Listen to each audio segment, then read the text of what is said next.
दोस्तों, बाबा शिवोदेव जी को बाबा गुरआन भी कहा जाता है, जिन्हें जम्मू व हिमाचल प्रदेश के लोग कुल देवता के रूप में भी मानते हैं। यह रुद्र अंश अवतार में माने जाते हैं। इनके पिताजी का नाम राजा लद्धदेव तथा माताजी का नाम रानी कलावती था। दोस्तों, इनका जन्म गुरु गोरखनाथ जी के आशीर्वाद से हुआ था। कहा जाता है कि राजा लद्धदेव जी को कोई भी संतान नहीं थी, तो उन्होंने अपनी कुंडली अपने कुल के गुरु को दिखाई।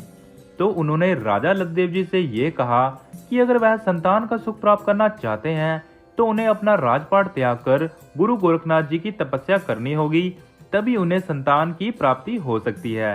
राजा लद्धदेव जी ने उसी समय राजपाट छोड़ने का निर्णय लिया और अपना राजपाट अपने छोटे भाई को सौंप दिया और अपनी पत्नी के साथ दूर मौजूद सोराम पहाड़ियों में चले गए।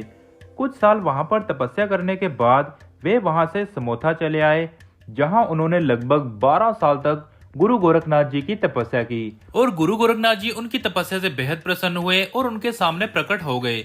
गुरु गोरखनाथ जी ने उन दोनों से ये कहा कि तुम्हें 9 महीने में एक संतान होगी, जो कि रुद्र का अवतार होगी और उसका नाम शिवोदेव होना चाहिए। राजा लद्धदेव जी और उनकी पत्नी यह सुनकर बेहद ही खुश हुए।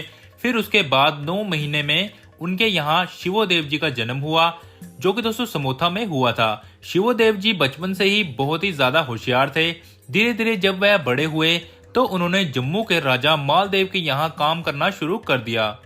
दोस्तों, एक बार की बात है, हुआ यूं कि राजा के साम्राज्य में एक खूंखार शेर घुस आया, जो कि दोस्तों बहुत से लोगों को मार रहा था।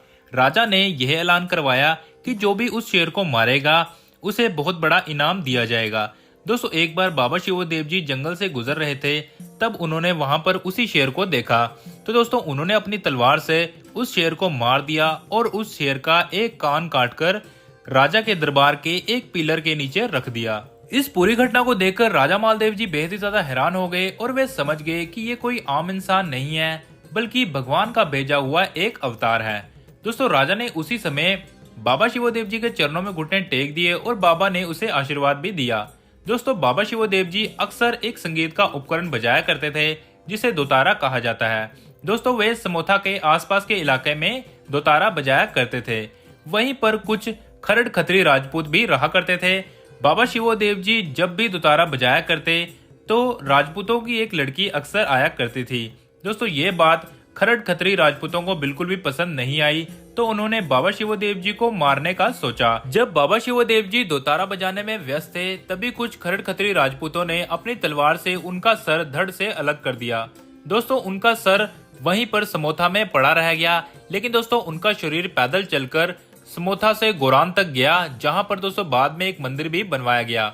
बहुत से खरड़ खत्री राजपूत बाबा जी के शाप से मर गए। जो बचे थे उन्होंने अपने गोत्र बदल लिए। दोस्तों, ऐसा माना जाता है कि जो भी बाबा शिवोदेव जी को सच्चे मन से मानता है, तो बाबा उनकी सभी इच्छाओं को संपूर्ण करते हैं। और दोस्तों, जिसकी भी इच्छाएं संपूर्ण होती हैं, वे यहाँ पर बाबा जी की याद में भंडारा भी करवाते हैं। दोस्तों, बाबा शिवोदेव जी सूर्यवंशी डोगरा राजपूतों के कुल के देवता भी हैं। और दोस्तों, बहुत से हिंदू और बहुत से मुस्लिम भी इनके मंदिर में आते हैं। हर साल यहाँ पर बाबा जी की याद में कुश्ती का खेल भी लगाया जाता है। और दोस्तों, समोथा से गोरान तक छड़ी यात्रा भी की जाती है। तो दोस्तों, ये थी बाबा शिवोदेव जी की सच्ची कहानी। दोस्तों, आशा करता हूँ वीडियो को काफी अच्छी लगी होगी। अगर आपको वीडियो अच्छी लगी हो तो प्लीज इसे लाइक करें और साथ ही साथ ऐसी ही वीडियो देखने के लिए आप हमारे चैनल को सब्सक्राइब भी कर सकते हो। दोस्तों, बहुत ही जल्द मिलते हैं एक नई वीडियो के साथ। तब तक के लिए धन्यवाद।